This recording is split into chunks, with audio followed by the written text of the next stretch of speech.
Hello, everyone. Welcome back to Coffee with a Counselor Graduation Edition.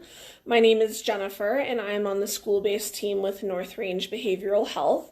And I am back here with you all this afternoon to continue our conversation about the changing landscape of senior year for our students and how they can better navigate it, and how you as a parent, guardian, or support person for a senior can help them better navigate all of the changes that have been going on. Last week, we talked about the grief and loss associated with the major milestones that typically happen our senior year that our seniors have missed out on. And so this week, I wanted to shift gears a little bit and talk about self-care, how we can establish a healthy baseline so that we're better prepared to respond to adversity, as well as coping skills on how do we cope with this stuff when it does come up. And so we talked about some of those more specific skills on Tuesday, directed towards our students. And so today with parents, I want to talk about how you as a parent can practice good self-care and coping, and how you can also support your student in practicing self-care and effective coping.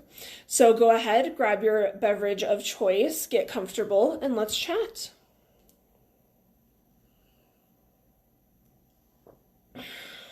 So, when we talk about teaching kids behaviors, there are two philosophies or quotes that come to mind for me. The first is do as I say, not as I do.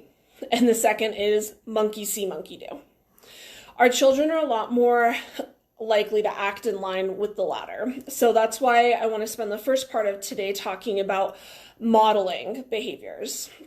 Modeling is when we demonstrate appropriate behaviors to our kids.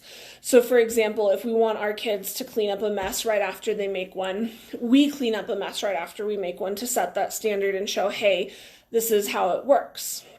And so how that translates and how that applies to self-care is that you as a parent have the opportunity to demonstrate appropriate self-care and coping by doing daily acts of self-care, including taking personal space when you need it.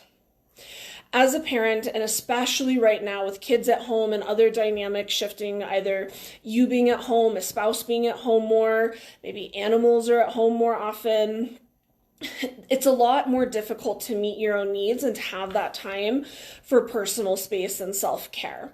So let's talk about what you can do as a parent to make time for that and start to make those adjustments. It's important as a parent that you have healthy and reasonable expectations for yourself. And so let's talk about a couple different expectations to set for yourself. The first is that you do not have to give 100% every single day. And in fact, it's impossible to do so. Society likes to put this pressure on parents to do and be their best at all times.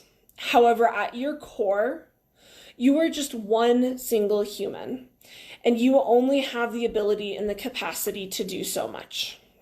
So giving yourself permission to take a step back, to give what you've got for that day, even if it's not 100%. The next expectation I want to talk about is being able to start to detach yourself from your child's choices a little bit. Your child's successes and failures are not entirely dependent on you. Especially at this point in their life, they're becoming autonomous individuals that are responsible for their own choices. So you as a parent can give them all the right tools, all the necessary information and means, but at the end of the day, it's up to them what choice they're going to make. So if your child fumbles or makes a mistake, that is not a direct reflection of the value of your parenting. The next thing I want to talk about in terms of expectations, and we talked about this a little bit on Tuesday in the student talk, is that self-care is like you're like a teapot, and everything else in your life is a teacup. Your kids, your job, everything you have to attend to. You have to fill yourself back up before you can fill all the cups in your life. It's impossible to fill everyone and everything else up in one single go. And so giving yourself permission and acknowledging that your needs matter and that your needs also need to be met in this. The last expectation that I want to talk about is allowing yourself to experience frustration, anger, discontent, and concern with your children guilt-free. Emotions are not right or wrong. They're not good or bad. They simply just are. How we react to our emotions and what we choose to do in light of them has some room to be healthy or not as healthy. However, the emotion itself has no moral value. It has no judgment affixed to it. And so allowing yourself as a parent to experience all of those emotions that come out without guilting yourself or without shaming yourself for having them. Especially emotions like frustration, anger, concern, all of those are a very natural part of being a parent. And so allowing yourself to just really be in those emotions can be a really important expectation to set for yourself. You, like your child, are a whole person with many facets. And there is so much more to you than just being a parent. You have other aspects in life. You have a marriage to attend to. You might have a job. You have other family members. And so it's important when we talk about self-care as a parent that you're looking at yourself as that whole person, that whole being. Because if we're neglecting a certain aspect of our self-care that falls outside of our role as a parent, that can ultimately impact our ability to give all our other roles our best. And so as you take that step back to identify your needs, look at what's maybe missing from your self-care routine, make sure to consider not just who you are as a parent, but who you are emotionally, cognitively, spiritually, physically, and socially.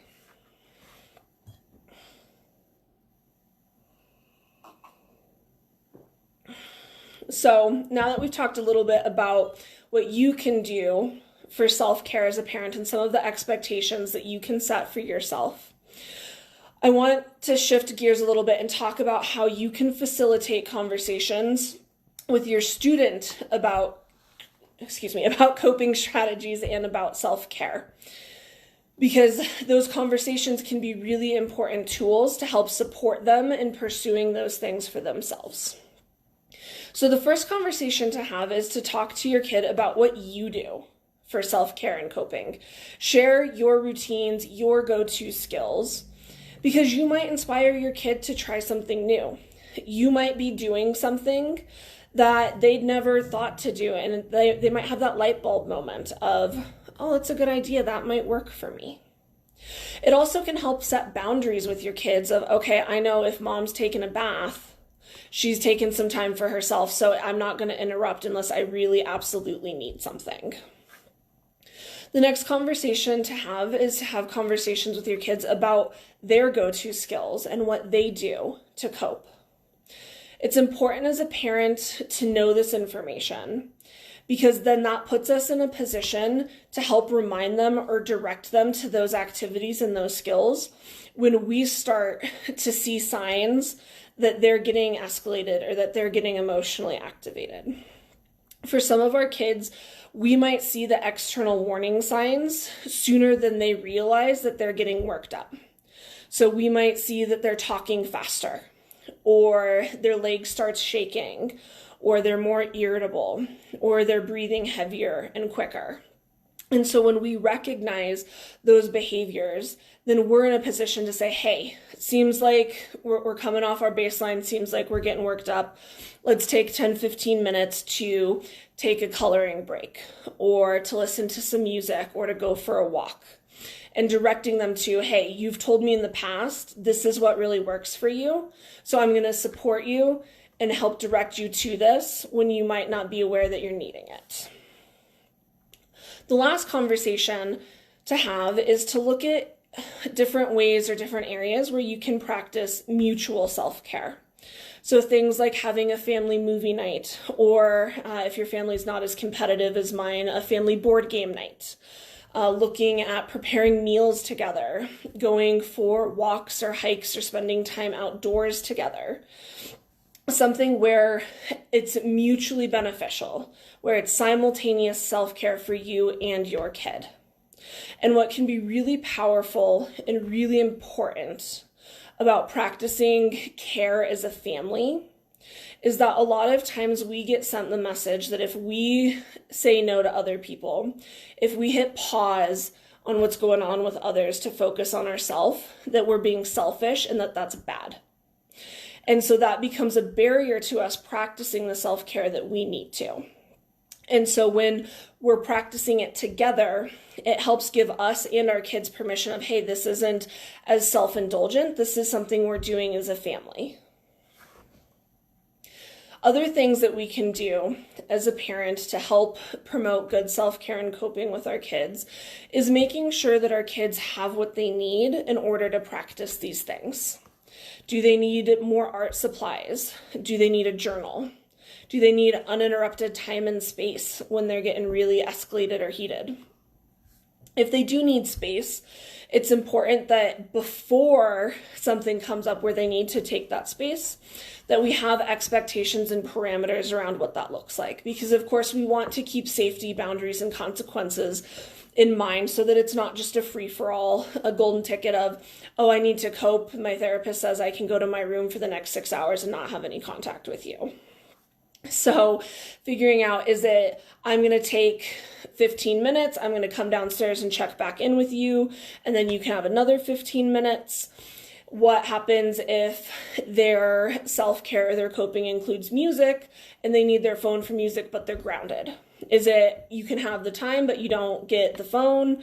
Making sure that we have those parameters in place to avoid an argument when the time comes that they actually need to take that space, or to minimize that escalation, because then it's just a set expectation. Looking at, do they need help making a doctor's appointment, or do they need certain medical history information or insurance information for me to make that appointment for themselves? Do they need transportation to an appointment, or if they're going to go spend time with friends, do they need transportation? Do they need means of getting in touch with me if they need something while they're out with friends? Really looking at with your kid, what are current barriers for them to engage in consistent and healthy self-care and coping? And how do we help them overcome those barriers? Which is a segue into a sneak peek for our chat next week of how do we find a balance between, I want to help them overcome, but I don't want to do it all for them. How do I balance teaching them these skills to be self-sufficient and to be an independent, autonomous adult without doing too much or taking too much off of their plate? And so next week, we'll start talking about accountability and time management and how, more specifically, you as a parent can help them develop those skills, work out those muscles, so that as they prepare to transition onward and out of the nest, they're prepared and equipped to fly. So until next week, take care of yourself, take care of each other, and thank you for taking a break with me today. And remember that we at North Range are always here to help. If you or someone you know is experiencing a behavioral health crisis, reach out to our crisis counselors at any time by calling 970-347-2120 and pressing 2 to speak to crisis services. You can text TALK, T-A-L-K, to 38255 or walk into our 24/7 crisis building at 928 12th Street in Greeley, Colorado. And I look forward to seeing you all next time.